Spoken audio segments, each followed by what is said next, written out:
তো আজকে আমাদের হচ্ছে কলকা ক্লাস, আর আমাদের এই কুচিগুলো দেখো খুব সুন্দর সুন্দর কলকা তৈরি করছে। এটা শুধু আজকে হলো কপালের,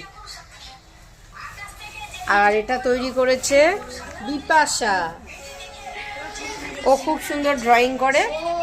আর এটা করেছে আমাদের ঝর্ণা, ঝর্ণার একটু ফাঁকি দিচ্ছে অল্প করতে করতে। এই যে এটা হচ্ছে ঝর্ণা,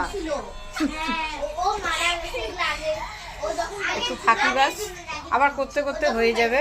কলকাল নিয়মে তাই তোমরা যত হাতটাকে রানিং করবে তত ভালো হবে। সুন্দর হয়েছে, করতে করতেই হবে। এটা হচ্ছে কপালেরটা, মাঝখানেরটা। তো আজকে হলো শুধু মাঝখানেরটা। তোমরা বলো কেমন লাগলো?